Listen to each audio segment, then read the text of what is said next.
नमस्कार दोस्तों, मेरा नाम है राहुल और आप देख रहे हैं हमारा YouTube channel B Ed lesson plan. Lesson plan की सीरीज में आज हम लेकर हाजिर हैं इतिहास विषय से संबंधित एक नया लेसन प्लान, जिसका प्रकरण है 1857 की क्रांति में उत्तर प्रदेश का योगदान।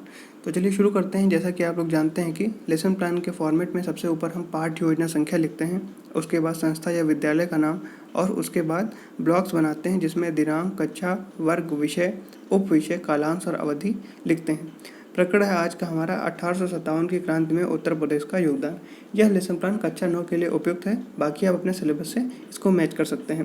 तो सामान्य उद्देश्य में पूर्वत लिखा हुआ है। जैसा कि आप लोग जानते होंगे कि प्रारंभ के ही 5 लेसन प्लान तक हमको सामान्य उद्देश्य लिखने होते हैं, उसके बाद हम उसको पूर्ववत लिखना प्रारंभ कर देते हैं। तो चलिए देख लेते हैं एक बार सामान्य उद्देश्य। पहला है अतीत की घटनाओं का ज्ञान प्रदान करना, जिसके माध्यम से भविष्य निर्माण में सहायता मिल सके। दूसरा है देश प्रेम की भावना का विकास करना। तीसरा है अंतर्राष्ट्रीय सद्भावना तथा सहयोग का विकास करना। चौथा है छात्रों में ऐतिहासिक दृष्टिकोण विकसित करना। पांचवा है मानव की सांस्कृतिक विरासत के प्रति रुचि उत्पन्न करना। छठा है छात्रों में इतिहास के प्रति स्थायी रुचि पैदा करना। सातवां है सृजनात्मक चिंतन हेतु तथ्यों का रचनात्मक उपयोग करना। तो ये हो गए हमारे सामान्य उद्देश्य। अब बात करते हैं विशिष्ट उद्देश्यों की। विशिष्ट उद्देश्य में पहला है ज्ञानात्मक। छात्रों को 1857 की क्रांति में उत्तर प्रदेश का योगदान का ज्ञान प्राप्त हो सकेगा। दूसरा है बोधात्मक। छात्रों में 1857 की क्रांति में उत्तर प्रदेश के योगदान की समझ विकसित हो सकेगी। तीसरा है कौशलात्मक। छात्र 1857 की क्रांति में उत्तर प्रदेश के योगदान के विषय में अपना कौशल विकसित कर सकेंगे। अगला है अनुप्रयोगात्मक। छात्र 1857 की क्रांति में उत्तर प्रदेश के योगदान का उपयोग अपने जीवन में कर सकेंगे। अब शिक्षण विधि में प्रश्नोत्तर विधि, कथन विधि, व्याख्यान विधि का प्रयोग करेंगे। सहायक सामग्री में रोलर बोर्ड पर उन शहरों के नाम लिखेंगे जहां 1857 की क्रांति में भाग लिया गया, जहां के लोगों ने।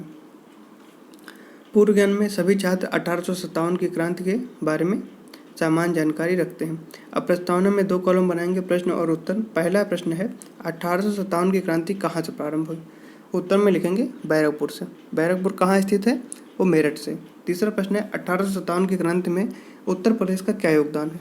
तो ये समस्यात्मक प्रश्न हो जाएगा और यहीं से अपना उद्देश्य कथन में लिखेंगे कि छात्रों, आज हम 1857 की क्रांति में उत्तर प्रदेश के योगदान के बारे में अध्ययन करेंगे।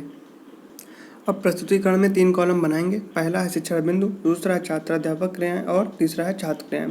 तो शिक्षण बिंदु में पहला लिखेंगे 1857 की क्रांति में उत्तर प्रदेश का योगदान। प्रश्न है 1857 की क्रांति बैरकपुर के बाद कहाँ कहाँ फैली। तो छात्राध्यापक कथन में लिखेंगे कि 1857 की क्रांति बैरकपुर से प्रारंभ होकर उत्तर प्रदेश के विभिन्न शहरों में फैली, जिनमें प्रमुख थे इलाहाबाद। जून 1857 में लियाकत अली के नेतृत्व में क्रांति का बिगुल बजा, लेकिन जनरल नील ने इस क्रांति का दमन कर दिया। दूसरा फैजाबाद है। फैजाबाद में क्रांति का नेतृत्व मौलवी अहमद उल्ला ने किया। कैंपबेल ने यहाँ स्वतंत्रता संघर्ष को दबा दिया। तीसरा है बहराइच। राजा हरदत्त सिंह ने बहराइच से क्रांति का नेतृत्व किया। चौथा है बरेली। बरेली में खान बहादुर खान ने क्रांति का नेतृत्व किया। कैंपबेल ने यहाँ भी क्रांति को दबा दिया। पांचवा है कानपुर। नाना साहब ने क्रांति का नेतृत्व कानपुर में किया। नाना साहब ने अंग्रेजों की सारी फौज को कानपुर से खदेड़ दिया। नाना साहब ने आत्मसमर्पण करने वाले अंग्रेजों को छोड़ दिया। जनरल हैवलॉक ने कानपुर पर कब्जा कर नाना साहब को नेपाल भेज दिया। लखनऊ में अवध की राजधानी लखनऊ में क्रांति की बागडोर वाजिद अली शाह की पत्नी बेगम हजरत महल ने की। आजमगढ़ में स्वतंत्रता संग्राम का नेतृत्व बाबू कुंवर सिंह ने किया था। अतरौलिया नामक स्थान पर झांसी में रानी लक्ष्मीबाई ने सर हिवरोज की सेना के साथ बहादुरी से लड़ी, किंतु झांसी पर अंग्रेजों ने अधिकार कर लिया। रामगढ़ में रानी अवंतीबाई, गोरखपुर में गजाधर सिंह व सुल्तानपुर में शहीद हसन ने क्रांति का नेतृत्व किया। अब यहाँ पर सारांश में लिखेंगे बोध प्रश्न और उत्तर। तो पहला है कि फैजाबाद में क्रांति का नेतृत्व किसने किया। उत्तर में लिखेंगे मौलवी अहमद उल्ला ने। दूसरा प्रश्न है अवध की राजधानी कहाँ थी। उत्तर में लिखेंगे अवध की राजधानी लखनऊ थी। तीसरा प्रश्न है आजमगढ़ में क्रांति का नेतृत्व किसने किया। तो उत्तर में लिखेंगे बाबू कुंवर सिंह ने किया।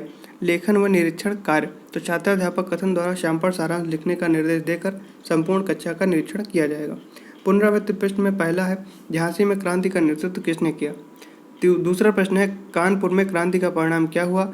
और तीसरा प्रश्न है कि लियाकत अली के नेतृत्व में क्रांति कहाँ हुई। गृह कार्य में लिखेंगे कि कल सभी छात्र 1857 की क्रांति में उत्तर प्रदेश का योगदान लिखकर लाएंगे। तो यहाँ पर हमारा लेसन प्लान समाप्त होता है। आपको वीडियो कैसा लगा कमेंट करके ज़रूर बताइए। वीडियो को लाइक ज़रूर करें, चैनल को सब्सक्राइब करें और अपने दोस्तों के साथ शेयर भी ज़रूर करें। कृपया लाइक करना ना भूलें। धन्यवाद।